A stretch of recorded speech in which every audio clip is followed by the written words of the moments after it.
Indonesia penghasil sawit terbesar di dunia. Saya banyak mendengar bahwa Menteri Investasi Bahlil beberapa waktu lalu telah mengumumkan mencabut izin 2.700 izin.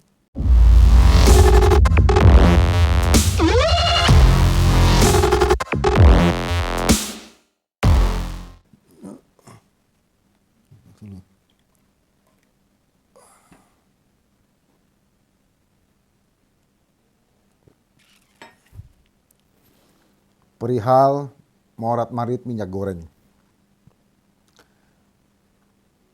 Beberapa waktu yang lalu, Jaksa Agung telah mengumumkan tersangka kasus minyak goreng yang memang sempat menghebohkan dan sampai sekarang pun juga masih heboh.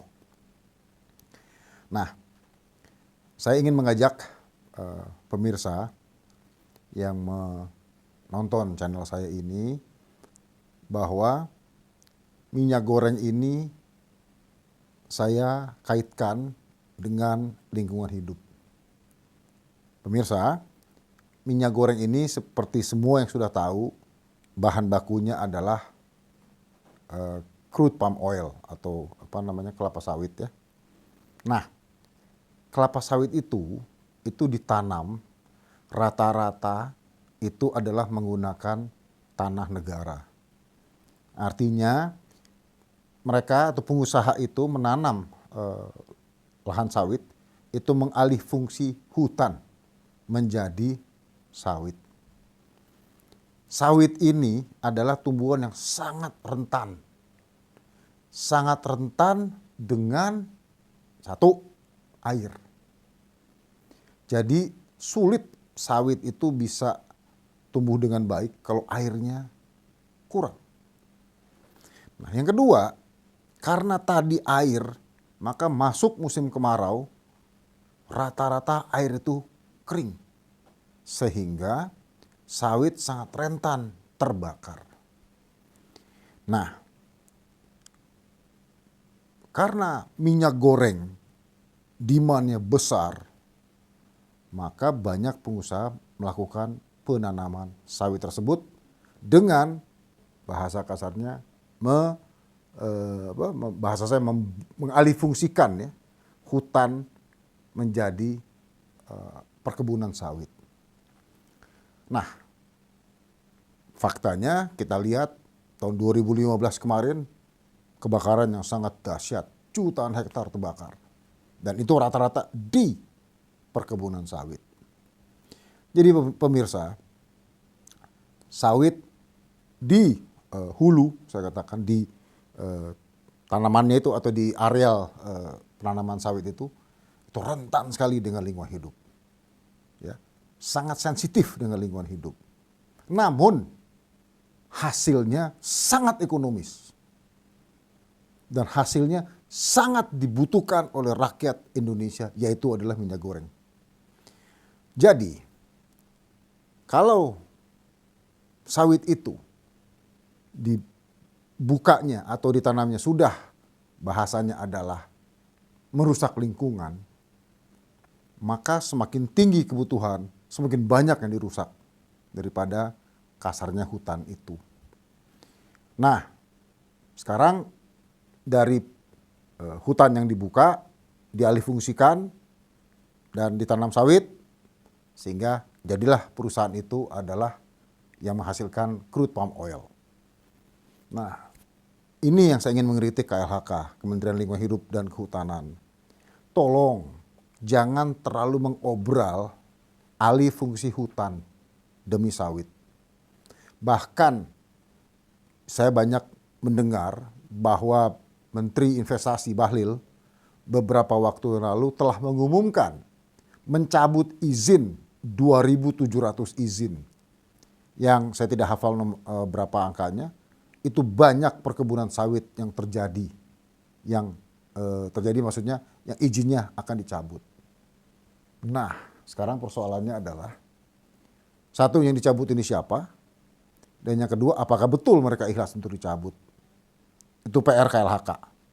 Bagaimana LHK bisa menuntaskannya. Dan KLHK itu harus berpikir dari ya kehutanan, dikembalikan lagi fungsi hutan, ya lingkungan hidup agar tidak terbakar, tidak tanda kutip merugikan biodiversity itu atau keanekaragaman hayati. Nah, itu dari segi cara mulai menanam hingga menghasilkan sawitnya. Jadi kementerian yang betul-betul mesti pemirsa perhatikan dan betul-betul kritis penuh adalah dengan KLHK itu.